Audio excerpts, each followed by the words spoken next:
ninka ugu weynaa reer cabdilmudalib nebiga agtiina ay walaal ahaayeen markaas cabdilmudalib markii qoraysh waxay tidhi kan kaaga tegi mayne cidina kala xabutay noo geey waxba kama qabo wili cidi noo doora naag maaragtay kuhaanada ahayd beriga kuhaanada ayaa heerka ugu sarreeya ahaa naag kuhaanada ahayd oo maaragtay kaahinatu bani sacad oo shaam cirifkeeda iyo iskalaha maaragtay xijaas ku nooleyd halkaa taa inoo geey baa lagu yiri dabcan waa dhul fog oo maka ka fog aad iyo aad uga fog marka awrtaa biyaha lagu rartay isagana cid baa raacday qurayshna qabiilooyinkii maaragtay iyo odayaashoodii waa la israacay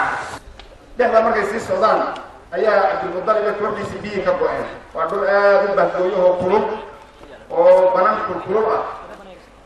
u cidhwar biyo wax laga siiya markaase waxay idhahdeen waxba kaa siin mayno annagaba haraad baan ka baqaynaa waxaa idin hele annagu waxba idin siin mayno cabdilmudalib wuxuu arkay meeshan hadday sii socdaan inay dee raggu isdaba daadan doona bakteeya u yidhi war nin walbaba intay nafti nagu jirto xabaal qodo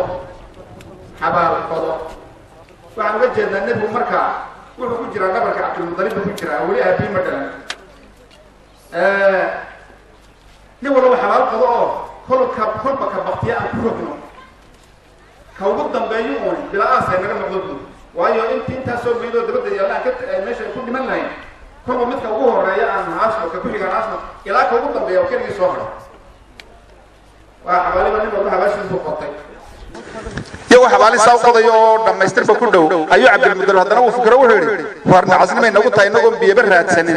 haddaynu dhimashadun isku dhiibno caqli xumo weeyaane innaka iyo abdulla ilaahay biyanala kulmin waxay taariikhda la yidhaahdaa siirada kolkuu markaa nin walba awrkiisii fuulay ayuu cabdilmudalib awrkiisii kiciyey awrkiisii markuu kiciyey waxaa ka soo booday halkii uu ka kacay ilbiya ka soo booday ishii biyihii ayuu takbiirtay haddana yidhi allahu akbar ilaahay baa na waraabshay kadib biyihii bay ka cabbeen intuu awrkiis kaga soo degay awrtii laga soo degay qarbidii bay wada dhaansadeen wixii bay buuxsadeen way ka dhargeen way ku maydheen tolkoodii kalena ugu yidheen kaalaydikuna ka dhaansadeen wadinkii noo diidayey reer quraysh halkaas waxay garawsadeen inuu ilaahay la jiro cabdilmudalib markaasay yidheen hadduu ilaahay sidaa kugu soo xukumay oo dhimashadiina kaa badbaadiyey meeshaa dib dambe kugula murmi mayne ina cilmi saasay ku soo noqdeen waa maalinta uu cabdilmudalib nadarka gale uu yidhi ilaahu haddaad 10 wiil isiiso mid baan dartaa u gowre waa qisada halka markaa nebiga aabihii kolkii 10kii buuxsameen ay ku soo baxaysa aabihii nebiga aabi cabdillaahi ay ku soo baxaysa gowre ee kolba maarataanay lagu hor joogsanayo ilaa 100 halaad markii dambe ku furtay qisadaas waa qisooyinka ugu cajaa'ib badan ee nebiga maarataanay ka horeeyay maaragtay goboldhigga imaatinkiisa qisada labaad waan idin soo gashay markaa siirada si fiican baa looga iyadoo faajo ah yaad uga helaysay qisada labaad waa qisadii asxaabulfiil waad ogtihiin yaman buu ka soo duulay abraha oo uu xukumaya sanca uu ka soo duulay kacbadaydu soo dumiyey u yimiday dabeedna ninbaa maartay markaa dawlad yar oo gabana haystay oo siibalaha yaman agteeda ayaa hor joogsaday kiina uu ka adkaaday dabeedna nin abu ruqaal la dhado soo horkaco maartay jawaasiistu warigeed bay iska jireen gaal maartay yana ka soo horjeeda tolkoodiyo kacbada iyo iska jireen abu ruqaal kolkuu ciidankii soo kixiyay meel dhexdu ku dhintay hadda meeshiisii waa la shiiday ilaa yoomana hada ninkaasi kolkuu yimiday kacbada agteeda waadiga u dhaxeeya maarataanay musdalifa iyo mina halka markuu joogo iyo halka ku xabis waa meeshii ciqaab ku qabsaday isla markaa nabigeena kaleey salaatu wasalaam qisadaas markay dhacayso waxay asxaabu siyar ku yiraahdaan konton habeen baa dhalashadiisii uga hadhanaa waa 570kii tiradan maanta 2009 aynu nidhaahno kolkay 570 ahayd weeyaan marka waxa ka hadhanayd dhalashada nabiga kaleey salaatu wasalaam konton habeen meelahaas waayo Abdullah isagu markii uu dhintay markii maarataanay aroos kale buu dhintay safar buu ku dhintay Madiina lagu aasay waa maaratay abi halkaas uu nabiga ku geeriyooday isagoo caloosha hooyadii ku jira nabiga kaleey salaatu wasalaam qisadani markaas aamul fiil baa loo bixiyay waa sanadkii ilaahay jabiyay maxay daanay qoladii ku soo dujay Kacbada waxa laga yaabaa xigmadaha kolka laga hadlayo ciidankan jabintiisa Ilaahay isku galay waxa la Kacbada Ilaahay daafacay waa sax Kacbadu daafacay laakiin xigmad kale ka sii cajaa'ib badan baa ku jirta meesha xigmadda ka sii cajaa'ib badan maxay tahay maka waxa dhex jooga oo hadii marka gaaladaas maartay kolka iyaga muslim xisaabsanaaye nimanka xabashida iyo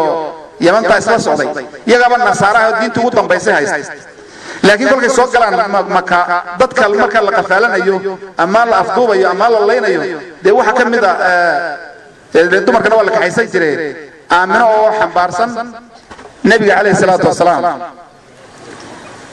sayyidul khalq ya maartay uurka ku jiray markaas xigmadda marka meesha culimadu ka dooxi karaan waxa weeye inay maartay nabi maxamed oo caruur hooyadii ku jira in la qafaasho oo dadkii la qafaasho ay ku biirto Ilaahay uu diiday Kacbadana Ilaahay uu daafacay labaduba maartay way imanayaan meesha waxa marka meesha ku jira yadna haddii aad eegto siirada rasuulka kaleey salaatu wasalaam kolkii rasuulkeenu dhintay khulafadana intoodii maartay khulafaa raashidiin ay dhamaadeen boqortooyadii reer Bani Umayya Abdul Malik ibn Marwan markii Hajjaj ibn Yusuf uu soo diray Abdullah ibn Zubayr oo haysta Hijaz oo caasimadiisuna tahay Makka Hajjaj wuxuu sameeyay inuu bahal manjaniiq la dhado sida madfaca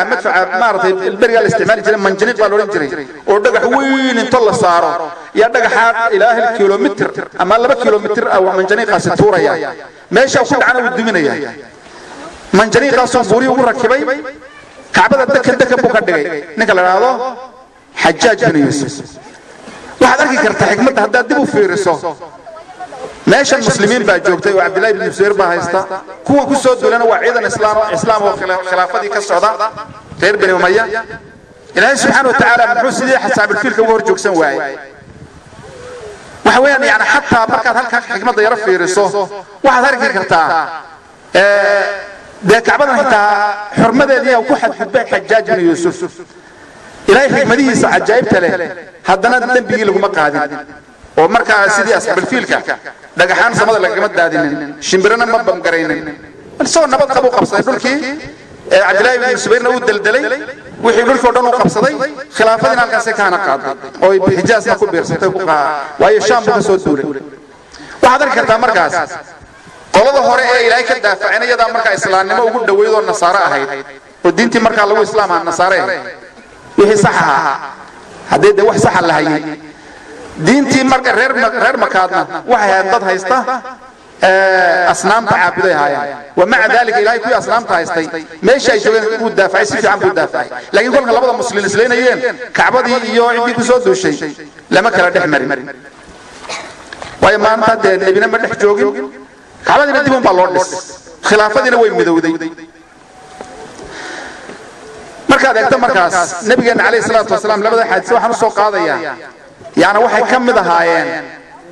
gogol dhigii nabigeena uu si hormaray ayay kamid ahaayeen sidaas darteed nasabka nabiga ama abtirsiinta ugu sharaf weeyaan ummadaha oo dhan wixii nabi aadan ka abuurmay nasabka ama abtirsiinta ugu sharaf badan weeyaan nabigeena kaleey salaatu wasalaam qoladiisa ugu sharaf badneed oo Quraysh ahayd ayuu ugu sii sharaf badnaa haddana isagu ashrafu nasma وحي الآية أقول قف يوش شرف بدنا وقونا الدرجة سرية النبي محمد عليه الصلاة والسلام صلوا على رسول الله صلى الله عليه وسلم نبي قال يسوع مركا كشكينا يا شرفت النسب في سلية هي كمالك أولية أيها وحي النبي قال عليه الصلاة والسلام حديث كمسلم أورينا أيها أيها وحي إن الله إلهي سبحانه وتعالى عز وجل اصطفى من إبراهيم أو من ولد إبراهيم أولاد إبراهيم لا يوحو كدور تبوري إسماعيل بلا كدور إسماعيل أولاد سنة وحو كدور أو كسور دح دورتي كنانة وابترزين النبي قام مرتا كنانة خير بني كنانة مرتا اللي مركا الكاس كنانة وحو لا كدور قريش